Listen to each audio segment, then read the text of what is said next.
शास्त्रों में बताया गया है कि सत्यनारायण व्रत कथा का पाठ करने से व्यक्ति को 1000 यज्ञ करने के बराबर पुण्य फल की प्राप्ति होती है। सत्यनारायण भगवान व्रत कथा में भगवान विष्णु के सत्य स्वरूप के बारे में बताया गया है।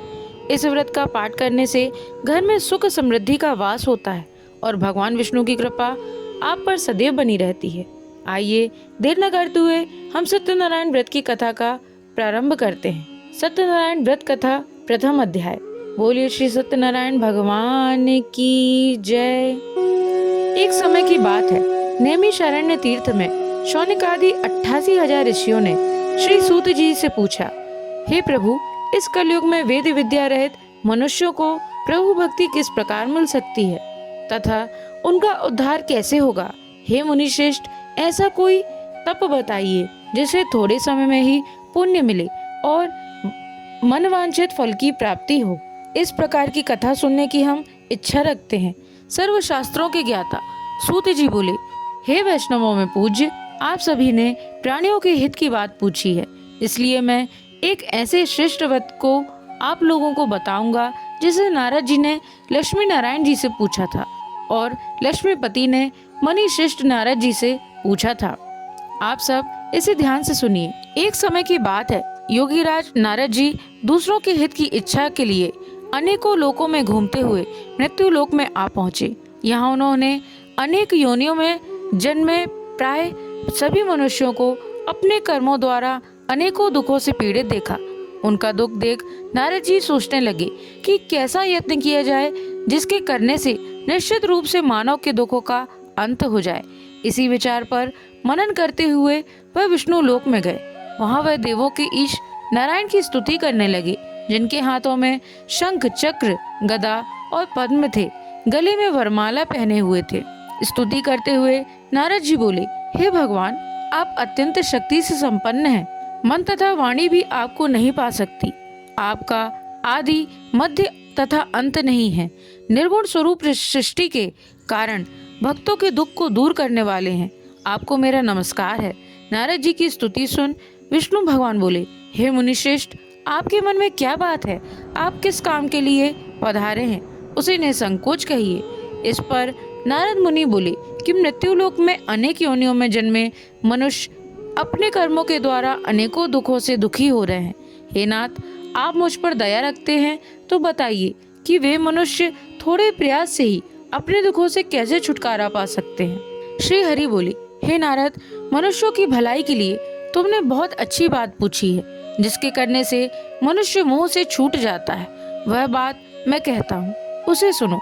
स्वर्गलोक व मृत्युलोक दोनों में एक दुर्लभ उत्तम व्रत है जो पुण्य देने वाला है। आज प्रेमवश होकर मैं तुम्हें उससे कहता हूँ।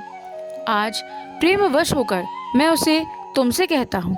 श्री सत्यनारायण भगवान का यह व्रत अच्छी तरह विधान पूर्वक करके मनुष्य तुरंत ही यहाँ सुख भोग कर मरने पर मोक्ष पाता है।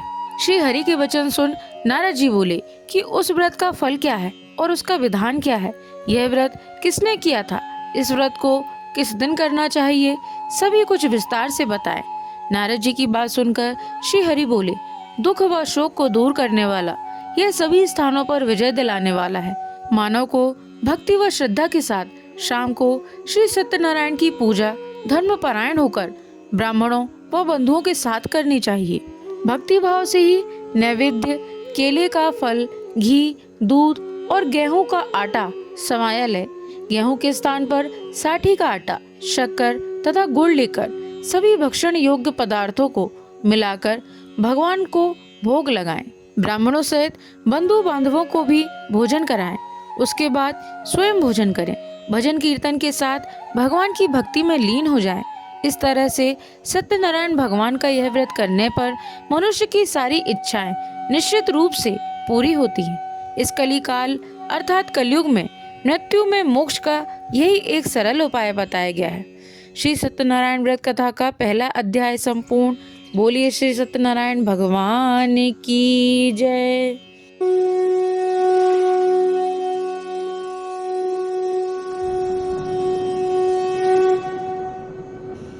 सत्यनारायण भगवान की व्रत कथा का दूसरा अध्याय। बोलिए श्री सत्यनारायण भगवान की जय। सूत जी बोले, हे ऋषियों, जिसने पहले समय में इस व्रत को किया था उसका इतिहास कहता हूँ, ध्यान से सुनो।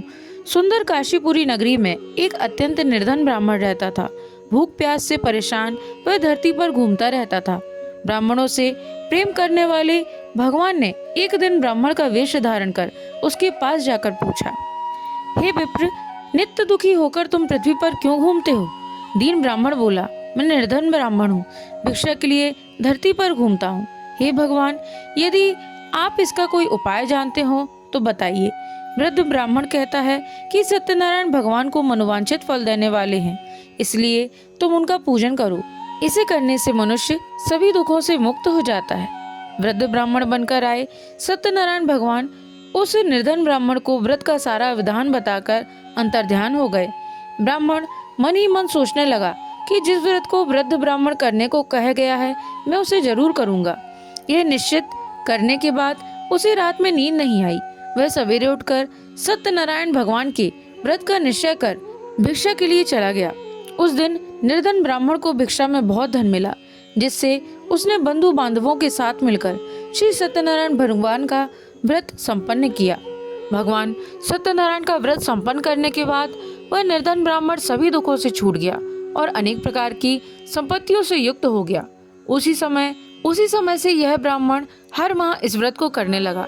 इस तरह से सत्यनारायण भगवान के व्रत को जो मनुष्य करेगा वह सभी प्रकार के पापों से छूटकर मोक्ष को प्राप्त होगा।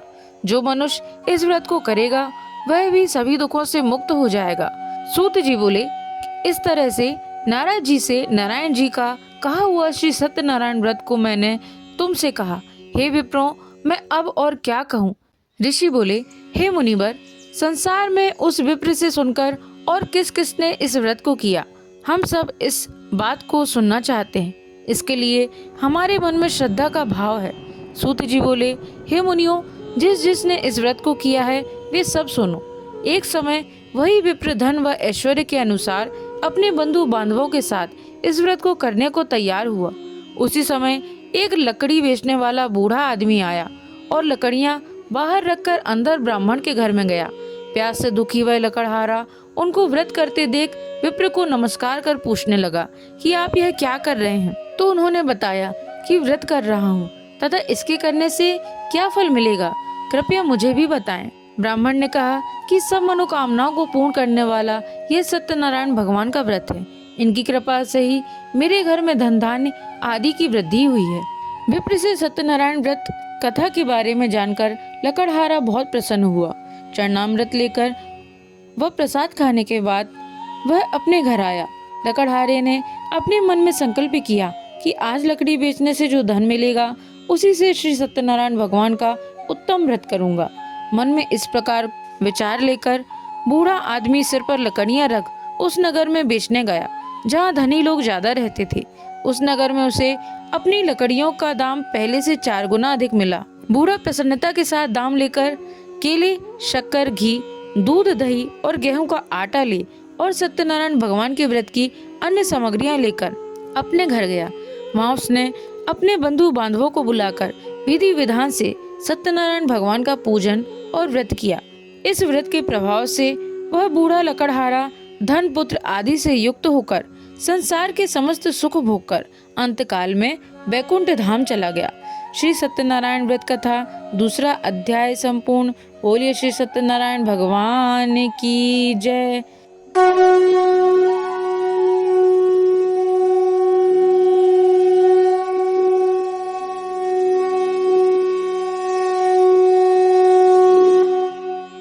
सत्यनारायण भगवान की व्रत कथा का 3 अध्याय।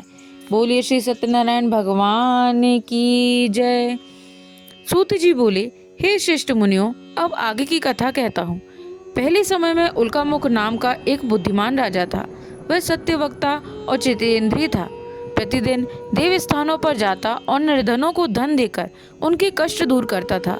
उसकी पत्नी कमल के समान मुख वाली तथा सती साध्वी थी। भद्रशिला नदी के तट पर उन दोनों ने श्री सत्यनारायण भगवान का व्रत किया। उसी समय साधु नाम का एक वैश्य आया। उसके पास व्यापार करने के लिए बहुत सा धन भी था। राजा को व्रत करते देखकर वह विनय के साथ पूछने लगा, हे राजन, भक्ति भाव से पूर्ण होकर आप यह क्या कर रहे हैं? मैं सुनने की इच्छा रखता हूँ, तो आप मुझे बताइए। राजा बोला, हे साधु, अपने बंधु बांधवों के साथ पुत्रादि की प्राप्ति के लिए एक महाशक्तिमान श्री सत्यनारायण भगवान का व्रत व पूजन कर रहा हूँ। राजा के वचन सुन साधु आदर से बोला, हे राजन, मुझे इस व्रत का सारा विधान कहिए।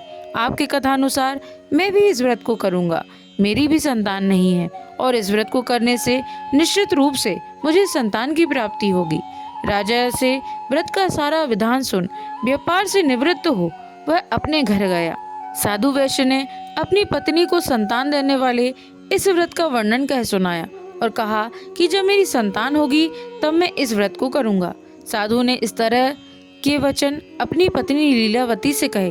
एक दिन लीलावती पति के साथ आनंदित हो संसारिक धर्म में प्रवृत्त होकर सत्यनारायण भगवान की कृपा से गर्भवती हो गई। 10वें महीने में उसके गर्भ से एक सुंदर कन्या ने जन्म लिया। दिनों दिन वह ऐसे बढ़ने लगी जैसे कि शुक्ल पक्ष का चंद्रमा बढ़ता है। माता पिता ने अपनी कन्या का नाम कलावती रखा। एक दिन लीलावती ने मीठे शब्दों में अपने पति को याद दिलाया कि आपने सत्यनारायण भगवान के जिस व्रत को करने का संकल्प किया था उसे करने का समय आ गया है, आप इस व्रत को करिए। साधु बोला कि हे प्रिय, इस व्रत को मैं उसके विवाह पर करूँगा। इस प्रकार अपनी पत्नी को आश्वासन देकर वह नगर को चला गया। कलावती पिता के घर में रह वृद्धि को प्राप्त हो गई। साधु ने एक बार नगर में अपनी कन्या को सखियों के साथ देखा तो तुरंत ही दूत को बुलाया और कहा कि मेरी कन्या के योग्य वर देख कर आओ। साधु की बात सुनकर दूत कंचन नगर में पहुंचा और वहां देखभाल कर लड़की के सुयोग्य वाणिक पुत्र को ले आया।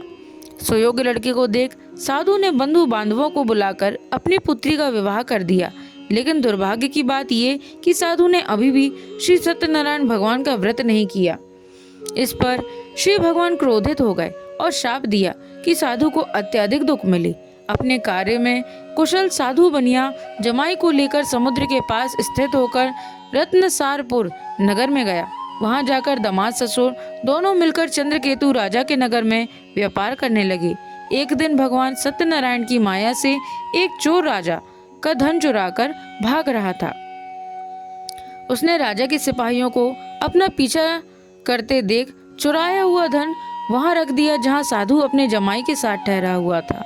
राजा के सिपाहियों ने साधु वैश्य के पास राजा का धन पड़ा देखा तो वह ससुर जमाई दोनों को बांधकर प्रसन्नता से राजा के पास ले गए और कहा कि उन दोनों चोरों को हम पकड़ लाए हैं, आप आगे की कार्यवाही की आज्ञा दें। राजा की आज्ञा से उन दोनों को कठिन कारावास में डाल दिया गया और उनका सारा धन भी उनसे छीन लिया गया। श्री सत्यनारायण भगवान के श्राप से साधु की पत्नी भी बहुत दुखी हुई। घर में जो धन रखा था उसे चोर चुरा ले गए। शारीरिक तथा मानसिक पीड़ा व भूख प्यास से अति दुखी हो अन्न की चिंता में कलावती के ब्राह्मण के घर पहुंची। वहां उसने श्री सत्यनारायण भगवान का व्रत होते देखा, फिर कथा भी सुनी। वह प्रसाद ग्रहण कर वह रात को घर वापस आई। माता ने कलावती से पूछा कि हे पुत्री, अब तक तुम कहाँ थी, तेरे मन में क्या है? कलावती ने अपनी माता से कहा, हे माता, मैंने एक ब्राह्मण के घर में श्री सत्यनारायण भगवान का व्रत देखा है। कन्या के वचन सुन लीलावती भगवान के पूजन की तैयारी करने लगी। लीलावती ने परिवार व बंधुओं सहित सत्यनारायण भगवान का पूजन किया और उनसे वर मांगा कि मेरे पति तथा जमाई शीघ्र घर आ जाएं। साथ ही यह भी प्रार्थना की कि हम सबका अपराध क्षमा करें। श्री सत्यनारायण भगवान इस व्रत से संतुष्ट हो गए और राजा चंद्रकेतु को सपने में दर्शन देकर कहा कि हे राजन, तुम दोनों वैश्यों को छोड़ दो और तुमने उनका जो धन लिया है उसे वापस कर दो। अगर ऐसा नहीं किया तो मैं तुम्हारा धन, राज्य व संतान सभी को नष्ट कर दूंगा।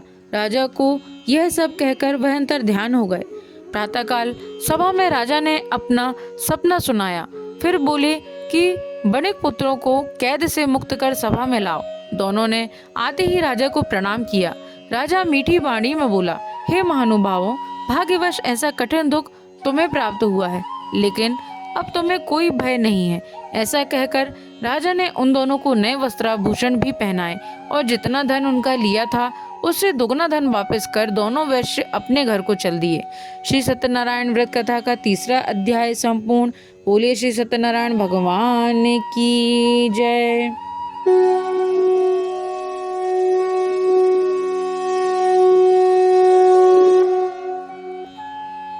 सत्यनारायण भगवान की व्रत कथा का 4था अध्याय।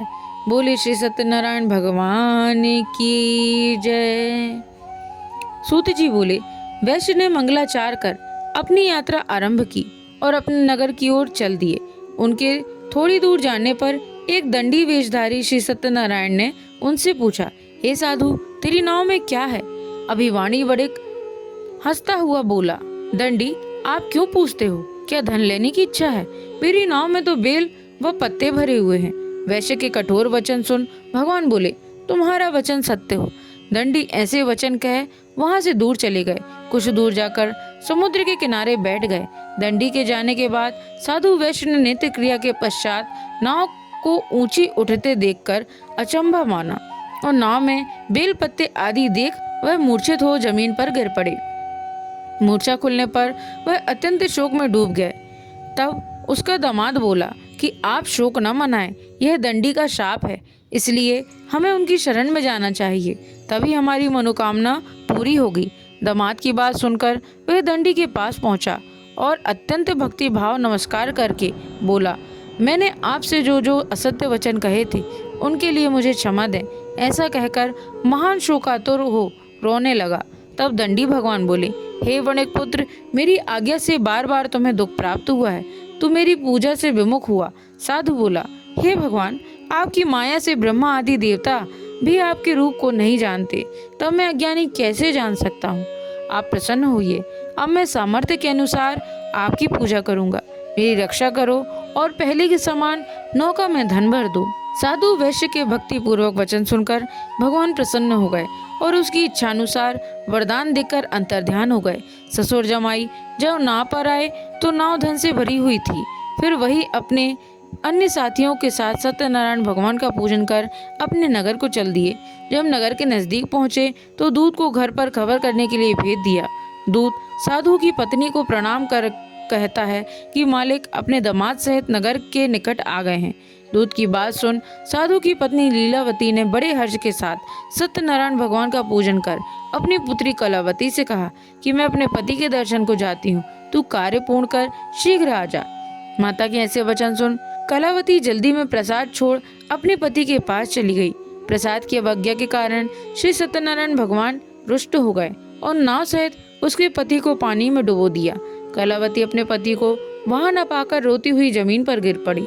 नौका को डूबा हुआ देख वह कन्या को रोता देख साधु दुखी होकर बोला कि हे प्रभु, मुझसे तथा मेरे परिवार से जो भूल हुई है उसे क्षमा करें। साधु के दीन वचन सुनकर श्री सत्यनारायण भगवान प्रसन्न हो गए और आकाशवाणी हुई, हे साधु, तेरी कन्या मेरे प्रसाद को छोड़कर आई है, इसलिए उसका पति अदृश्य हो गया है। यदि वह घर जाकर प्रसाद खाकर लौटती है तो इसे इसका पति अवश्य मिलेगा।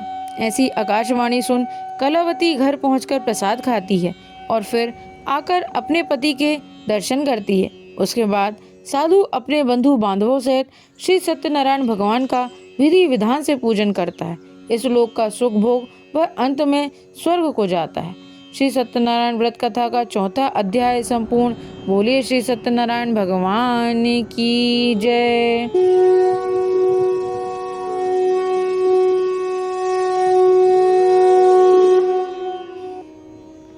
सत्यनारायण भगवान की व्रत कथा का 5वां अध्याय। बोले श्री सत्यनारायण भगवान की जय। सूत जी बोले, हे ऋषियों, मैं और भी एक कथा सुनाता हूँ, उसे भी ध्यान पूर्वक सुनो। प्रजा पालन में लीन तुंगध्वज नाम का एक राजा था। उसने भी भगवान का प्रसाद त्याग कर बहुत ही दुख उठाया। एक बार वन में जाकर वन्य पशुओं को मारकर वह बड़ के पेड़ के नीचे आया। वहां उसने ग्वालों को भक्ति भाव से अपने बंधुओं सहित सत्यनारायण भगवान का पूजन करते देखा। अभिमानवश राजा ने उन्हें देखकर भी पूजा स्थान में नहीं गया और न ही उसने भगवान को नमस्कार किया। ग्वालों ने राजा को प्रसाद दिया, लेकिन उसने वह प्रसाद नहीं खाया और प्रसाद को वहीं छोड़कर अपने नगर को चला गया। जब वह नगर में पहुंचा तो वहां सब कुछ तहस नहस हुआ पाया, तो वह शीघ्र ही समझ गया कि यह सब भगवान ने ही किया है। वह दोबारा ग्वालों के पास पहुंचा, विधि पूर्वक पूजा करके प्रसाद खाया तो श्री सत्यनारायण भगवान की कृपा से सब कुछ पहले जैसा हो गया। दीर्घ काल तक सुख भोगने के बाद मरणोपरांत उसे स्वर्ग लोक की प्राप्ति हुई। जो मनुष्य परम दुर्लभ इस व्रत को करेगा तो भगवान श्री सत्यनारायण की अनुकंपा से उसे धन धान्य की प्राप्ति होगी। निर्धन धनी हो जाता है और भय मुक्त हो जाता है और भय मुक्त होकर जीवन जीता है।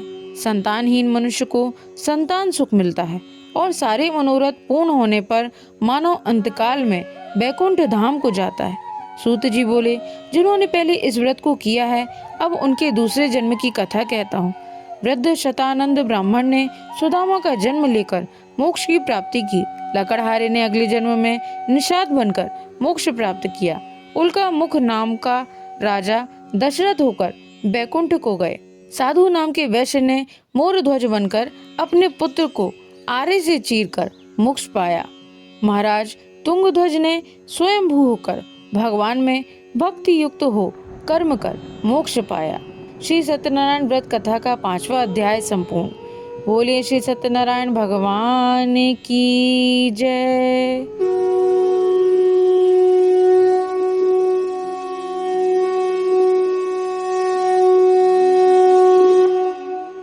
साथियों, तो यह था श्री सत्यनारायण भगवान की कथा के संपूर्ण 5 अध्याय। आशा करते हैं आपको ये वीडियो अवश्य पसंद आई होगी।